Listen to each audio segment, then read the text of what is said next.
Money. Let's talk money. One of the things that I want to cover with you on compensation. One of the biggest mistakes that I see people make, I see them make a lot, but one of the biggest ones is you make assumptions about what the job is going to entail. You make assumptions about what the company can afford. You make assumptions about that the job description has to be the job description, meaning whatever you're interviewing for has to be whatever's on their silly piece of paper. And none of that is true. There's no such thing as market pay because your pay is determined on a day that you transact when you sign the employment agreement based on what that company was willing to pay for you on that day. It doesn't matter what they pay their team. It doesn't matter what they paid last year. It doesn't matter what they think the market pay is or how much they think your actual skills are worth. None of that matters. There's a whole host of things that matter. I'm about to tell you what the 5 biggest ones are. Okay. And so I want you to realize when you go into an interviewing process, if any of you ask me, well, the job is above me, the job is below me, should I interview? The answer is yes. The answer is always yes, because I'm about the art of the possible. The exceptions to the rule are, but Andy, I absolutely love my job and I'm working 12 hours a day, so I don't really have time to kick the tires. Then fine. Then go off and be happy and just be too busy being happy in your 12-hour-a-day job. So I want you to think about these 5 things. The first one is they have goals. What are they trying to accomplish? Remember when I said obsess about them? And when I said obsess about them and don't worry about stupid stuff like what's your greatest weakness and tell me about a time you overcame a challenge. Forget all that nonsense. I want you to think about what is it that they are trying to accomplish. And if you don't know what that is, then my first remark is going to be, then why are you even interviewing for the job? Because you obviously don't know what that job does. Or if you're a new professional, that's different. You might not truly understand, but you've got Andy AI if you're in my program, and you can ask Andy AI. But generally speaking, what are the goals of the unit? What are the goals of the team? What are the goals of the individual position that I'm trying to interview for? These are drivers that determine whether you get hired and whether you get paid. What is it that they're trying to achieve? I always use this example because it's always so true, but I'm a small business career coaching services that I provide to individuals who want to find jobs and thrive in them. I'm always interested in having more people come to my Thursday live show or get on my newsletter, right? I want people to discover me so that they can learn about my teaching, see if it resonates with them, see if my shtick and my style and my direct approach that's so jovial and entertaining and inspiring resonates with them, as if it would not resonate with every person on the planet. You know what I mean, right? So so that to me is marketing, right? There's a level of attraction. Well, I always want more leads. Every marketing department generates the leads. And I want to do that without advertising, so I want 0 expense. And I want all the people that come to my Thursday live shows to buy something. Wouldn't that be great? Right? That's what I want. Well, that's my goal. Well, in my mind, when I hire somebody to help me with marketing, I have a metric in mind. What are my goals?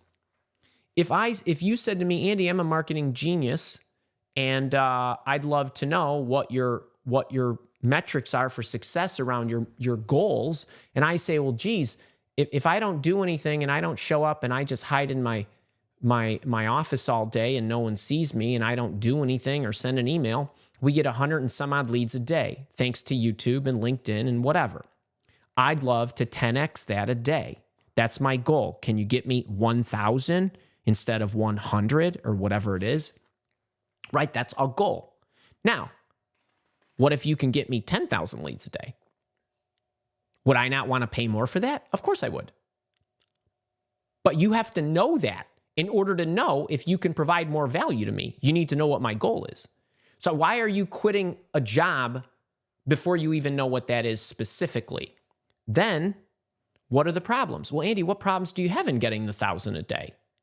I don't know how to run a Facebook ad. I don't know how I don't know where to go to find the right kind of people that will buy my products. That's my problem. It isn't that I wouldn't spend the money. I'm happy to spend the money if we get the results, right? So I have a I don't know what I'm doing problem. That could be somebody else might have a their videos stinks problem, or they just don't have a lot of content, right? But you don't know that until you talk to me.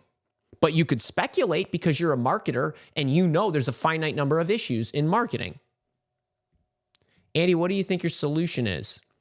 Well, I think if I hire a marketer, my solution is to get them to evaluate my content, chop it up, circulate it, run an ad, and just ask me to tell me what the budget needs to be. And that's my solution. And so for that, I have a job description that says you need to be a marketer with 5 years of experience, advertising on Facebook and blah, blah, blah. Right? That's what companies do. They have a solution in mind and they have a profile in mind of what the person's going to be, and what else? They have an estimated cost. That's the salary range. Okay. All of these are at play, and all of these affect whether you get hired and what you get paid. How many of you are guilty of looking at a job description and thinking, well, that's too low for me, but I want to interview there, but I'm not going to do it? Or that's too out of reach. But what if you came to me and you said, well, Andy, I could get you 10,000 leads a day, not 1,000 leads a day. It's a matter of budget because I know how to do this, and here's your solution. And it will only cost you half of what you think, and I'll be able to do it twice as fast. Would I not want to pay more?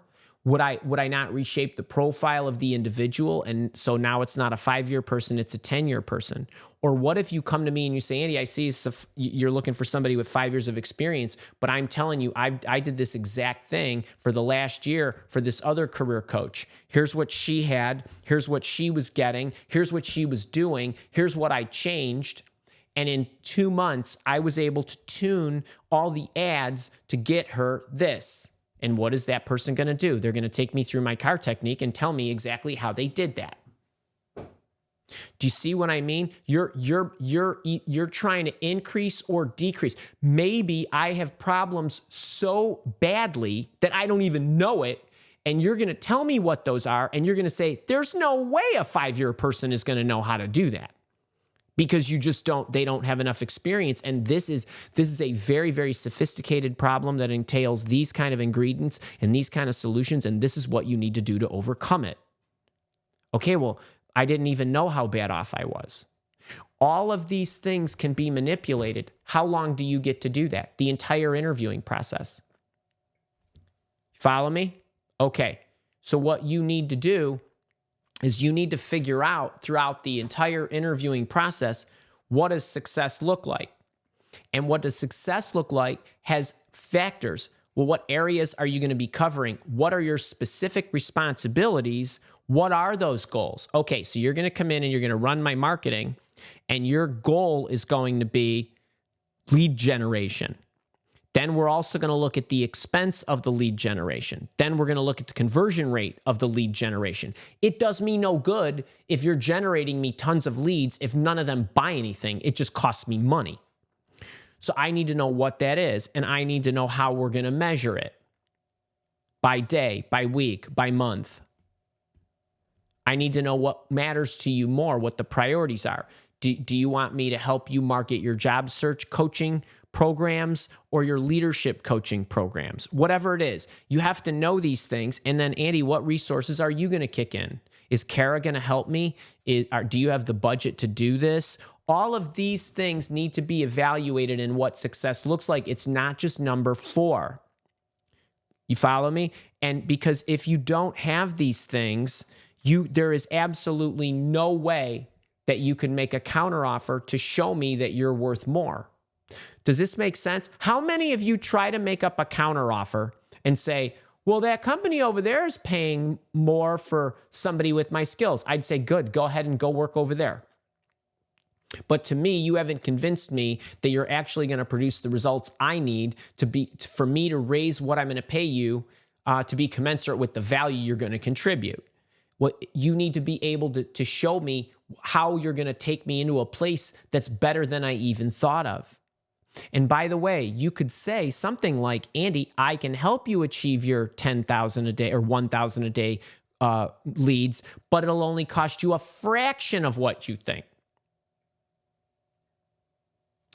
So that's what I want. I want you to make sure you understand what success looks like. And somebody's saying, what's this? I disagree with some of this. Sometimes the delay between what you are looking for and what the present is way too, I don't even know what that means. So I'm telling you, all of these are at play all of the time. And what you're experiencing when you go in, it could be a random function of one company, but it doesn't even matter. If I say, no, I'm dead set on this is my rate or this is what I'm willing to pay, that could be a function of that's how much I value it. And much of the time, people who say these aren't at play, I would simply say to you, no, they're not at play for you because you didn't convince the employer that you were worth it. You didn't make the argument enough. So if you're going to tell me that you're going to create more value, you're going to need to show me how you do that. And then you're going to need to show me explicitly what that's going to be worth to me in order to convince me to open up the pocketbook. I may or may not be willing to alter the responsibilities, but that doesn't matter to me, even if the responsibilities are the same. But the profile of who can do those responsibilities, I could completely change your opinion on that, right? If I what? It doesn't matter to me how many years of experience you have. If you explain to me what you can do and how you can do it, I'm willing to give you a chance. Don't think in terms of those limits. They're all at play. All right, next thing is, all right, so I want you to think about it this way. If you're actually going to make a counteroffer, you've got to be able to know what the goal is and whether you can increase the goal or accelerate the goal. Meaning, I could get that up and running faster for you, which means it costs less. I can actually get you more of. You want 3 partners, I can get you 10. Okay, can I increase it or can I accelerate it? You're always thinking in terms of profit. Next thing, what are the problems? Have you solved those problems or do you know exactly how to solve those problems? If you cannot convince me that you've either seen it before or if you're talking about the future and in my environment, what you would do exactly when you get here, that makes complete sense to me, I'm not gonna favor that.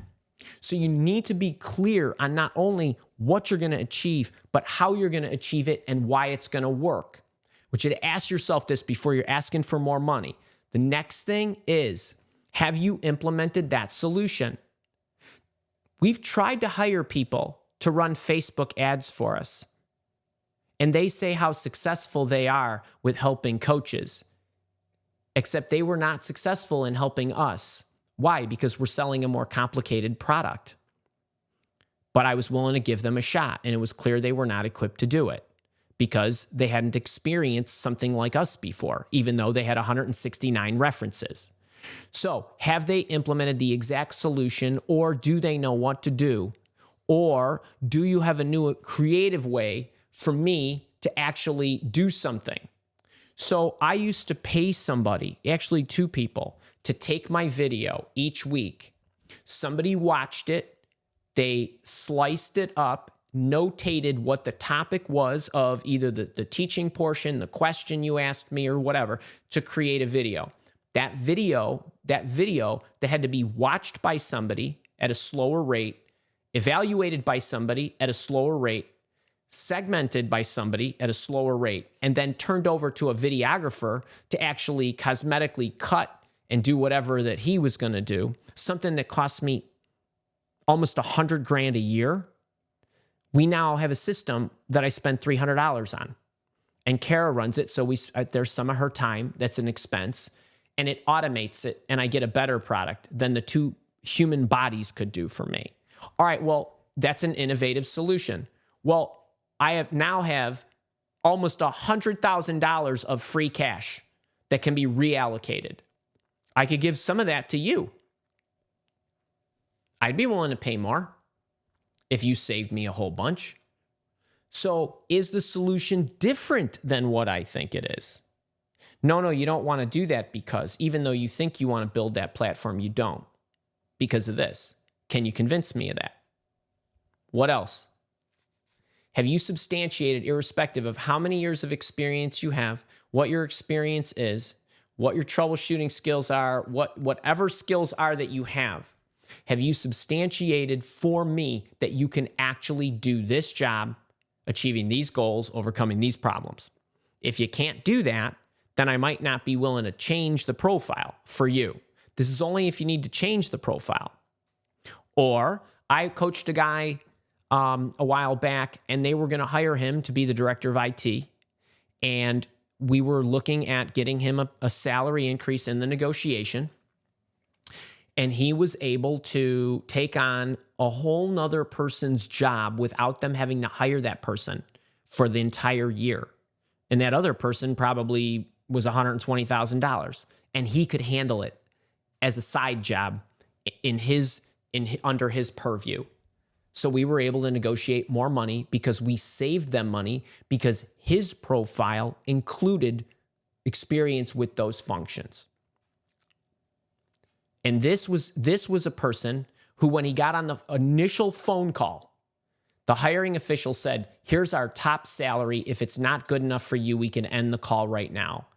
And their first offer was 30 grand higher than their than what she said in the first phone call. And the out the door offer was 50 grand more. So what happened between the time she said she couldn't pay any more until the time he actually was hired? He changed all these things because he gave her a reason. So you've got to look at this stuff before you do the counteroffer. Now, I wanted to just get your mind right here. There is more because I have a free salary negotiation workshop. You could check this out. I would strongly recommend you watch it. There's more in there. There's more prescription in the salary negotiation workshop than I gave you today.